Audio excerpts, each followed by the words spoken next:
కానీ ఆంధ్రప్రదేశ్లో ఆల్రెడీ 3 పార్టీల కూటమి ఏర్పడింది. ఇప్పుడు ఏది అధికారంలోకి వస్తుందో అర్థం కానటువంటి సందర్భంలో ఉంది. దీనికి మరో సందర్భం ఏంటంటే ఒక్కరోజు ముందుగానే రిజల్ట్ వస్తుంది. ఎన్నికల యొక్క ఫలితాలను కూడా మనం చూడబోతూ ఉన్నాం. దీని ఇంపాక్ట్ ఏమైనా ఉంటుంది? ఆదిత్యాయ చ సోమాయ మంగళాయ బుధాయ చ గురు శుక్ర శనిభ్యర్చ రాహవే కేతవే నమః. ఇవి 9 గ్రహాలు. ఈ 9 గ్రహాల్లో 4 మాత్రమే శుభగ్రహాలు. అవేంటి? దేవగురువు అయినటువంటి బృహస్పతి, దైత్య గురువు అయినటువంటి శుక్రుడు, బుధుడు, చంద్రుడు. ఈ 4టిని శుభగ్రహాలుగా పిలుస్తాం. ఈ 9 నవగ్రహాలని కూడా రూల్ చేయగలిగినటువంటి గ్రహం రవి. ఈ 4 శుభగ్రహాలైనటువంటి దేవగురు బృహస్పతి, శుక్రుడు, బుధుడు, చంద్రుడు, నవగ్రహాలకు అధిపతి అయినటువంటి రవి. ఈ 5 గ్రహాలు కలిసి ఈ 5, 6 తారీఖుల్లో వృషభ రాశిలో సంచరించనున్నాయి.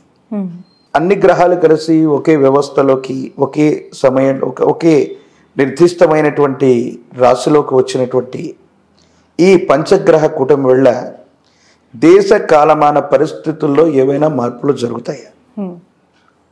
జరిగేటువంటి అవకాశం ఉందా అంటే తప్పనిసరిగా భారతదేశం లేదా ఉభయ తెలుగు రాష్ట్రాలే కాదు, వీటి యొక్క ప్రభావం విశ్వ మానవాళి మీద ఉండబోతుంది. తప్పనిసరిగా అనుకూలవంతమైనవో ప్రతికూలవంతమైనటువంటి ఫలితాలు తప్పకుండా రాబోతున్నాయి. కమింగ్ టు ఏపీ ఎలక్షన్స్, ఎవరికి అనుకూలంగా రాబోతుంది? Yes, coming to AP elections. దీన్ని మనం అక్కడ అన్వయం చేసుకుంటే వైఎస్ జగన్మోహన్ రెడ్డి గారు ఆరుద్ర నక్షత్రం మిథున రాశి, మిథున రాశికి వ్యయస్థానమైనటువంటిది 12th పొజిషన్ వృషభ రాశి. ఈ వృషభ రాశిలో దేవగురు అయినటువంటి బృహస్పతి ఆల్రెడీ సంచారం జరుగుతుంది మే 1 నుంచి. అంటే మిథున రాశికి దేవగురు అయినటువంటి బృహస్పతి బలం కొంచెం లేదు.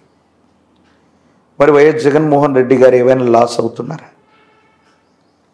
వారి యొక్క నేతృత్వంలో ఉన్నటువంటి వైసీపీకి ఏదైనా నష్టం జరుగుతుందంటే దేవగురు అయినటువంటి బృహస్పతి బలంగా ఉన్న సమయాన్నే లగ్నం అంటాం. జనరల్గా దేన్నైనా మనం ముహూర్తం పెడతాం. ఆ లగ్నం అంటే ఒక వ్యక్తి యొక్క పుట్టినటువంటి ఖచ్చితమైన సమయం అవ్వచ్చు, దాన్ని లగ్నం అంటాం. కానీ ఏదైనా పనికి ముహూర్తం పెట్టమంటే దేవగురువు అయినటువంటి బృహస్పతి బలంగా ఉన్న సమయం, దాన్ని ముహూర్తం అంటారు. ఆ ముహూర్త సమయంలో శుక్రుడు లేదా గురువు లేదా ఇద్దరు శుభంగా ఉన్నటువంటి సమయాన్ని ముహూర్తం అంటారు. అంతే తప్ప రవి బలంగా ఉన్న సందర్భం, రాహు బలంగా ఉన్న సందర్భం ఇవన్నీ ముహూర్తాల కింద లెక్క కాదు. గురువు లగ్నాన్నైనా చూస్తూ ఉండాలి, పంచమంలోనైనా ఉండాలి, లేదా గురువు బలంగా ఉన్నటువంటి సమయమైనా ఉండాలి, దాన్ని ముహూర్తం అంటారు. మరి ఇప్పుడేమో 3 నడుస్తుంది, ముహూర్తాలు లేకపోయాయి. రవి, శుక్రుడు, గురువు ఈ ముగ్గురు ఒకే దగ్గర ఉన్నారు. రవికి దగ్గరగా గురువు వచ్చినా శుక్రుడు వచ్చినా అది శుక్రమూఢవి గాను గురుమూఢవి గాను చెప్తాం. వైఎస్ జగన్మోహన్ రెడ్డి గారి యొక్క జాతకంలో ఇబ్బంది కలిగించేటువంటి కొన్ని రకాలైనటువంటి వాటికి ఇదొక ఇండికేషన్. ఓకే. సో గురువు యొక్క బలం లేదు, వ్యయస్థానంలోకి గురువు వెళ్ళారు. మరేమైనా మీరు చెప్పినటువంటి ఈ పంచగ్రహ కూటమి వల్ల ఆంధ్రప్రదేశ్లో ఉన్న కూటమికి ఏమైనా లాభం కలుగుతుందా? వెంటనే లాభం కలిగే అవకాశం ఆ కూటమికి కూడా లేదు. ఓకే. సో ఆ పార్టీలకు సంబంధించినటువంటి ఒక ప్రధానమైనటువంటి వ్యక్తి నారా చంద్రబాబు నాయుడు గారి యొక్క జాతకాన్ని ఇప్పటికే చాలా వేదికల మీద నేను చెప్పి ఉన్న వారి యొక్క జన్మ నక్షత్రాన్ని బట్టి రకరకాలైనటువంటి వ్యత్యాసాలు ఉన్న ప్రశ్నాశాస్త్రాన్ని అనుసరించి నేను చెప్పేటువంటి మాట వారిది హస్త నక్షత్రం. వారి జాతకంలో యోగదాయకమైన దశలు ఇవి ఇప్పుడు నడుస్తున్నాయి అనే కంటే ఇబ్బంది కలిగించే దశలు నడుస్తున్నాయి. 2 సంవత్సరాల పర్యంతం నుంచి నేను చెబుతున్నాను. న్యాయపరమైనటువంటి చిక్కులు, ఆరోగ్యపరమైన అంశాల్లో ఏర్పడ్డ ఇబ్బందులు, వీటన్నిటిని ముందుగానే మనం ప్రెడిక్ట్ చేసాం. యాజ్ ఇట్ ఈస్గా గత 2023వ సంవత్సరం చివరి అంకెళ్ళలో వారు న్యాయపరమైనటువంటి చట్టపరమైన ఇబ్బందులు ఎదుర్కొన్నారు. ఆరోగ్యపరమైనటువంటి అంశాల ఇబ్బందులు కూడా వచ్చాయి. ఇలాంటి ఆరోగ్య సమస్యలు చంద్రబాబు నాయుడు గారు విదేశాలకు కూడా ఇలాంటి ఆరోగ్య సమస్యల వల్లనే వెళ్ళారు అనేది చాలా మంది టీడీపీ నాయకులు అంటూ ఉన్న మాట ఇంటర్నల్ గా వినిపిస్తోంది. Yes. ఇందులో వాస్తవం ఉందంటారా? మీకున్న ఇన్ఫర్మేషన్ ఏంటి? మీరు Ke- ఎందుకంటే yes. ఆరోగ్యం గురించి మాట్లాడుతూ ఉన్నారు. That's why I'm asking. ఏ వ్యక్తి యొక్క జాతకంలోనైనా ఖచ్చితమైనటువంటి పుట్టిన సమయాన్ని లగ్నం అంటారు. లగ్నం నుండి ద్వితీయ సప్తమ స్థానాలు మారక కారకాలు. మారకం అంటే మరణం. ఎవరి జాతకంలోనైనా మన జాతకంలో సెకండ్ పొజిషన్లో ఉన్నటువంటి అంటే 2వ స్థానంలో ఉన్నటువంటి 7వ స్థానంలో ఉన్నటువంటి గ్రహాలు వాటి యొక్క దశలు అంతర్దశలు వచ్చినప్పుడు మరణ సమానమైన కష్టము లేదా ఆరోగ్యము లేదా ప్రమాదం జరుగుతాయి. వారి యొక్క జాతకంలో నేను పరిశీలించింది ఈ ద్వితీయ సప్తమ స్థానాల్లో ఒక స్థానంలో శని ఉన్నాడు, సాటర్న్. అది సుమారు 2003-2004 సమయంలో అలిపిరి ఘాట్లో బాంబ్ బ్లాస్టింగ్ జరిగింది. ప్రాణం నిలిచింది, పదవి పోయింది. సరిగ్గా 10 సంవత్సరాల తర్వాత 2014లో వాళ్ళు అధికారంలోకి వచ్చారు. ఇప్పుడు మళ్ళీ అదే సప్తమ స్థానానికి సంబంధించినటువంటి గ్రహగతులు ఆయన జాతకంలో ఉన్నాయి. కేతు సంబంధమైనటువంటి స్థితి. కేతువు శరీరంలో ఉన్న నాడీ వ్యవస్థల మీద నియంత్రణ ఉంటుంది.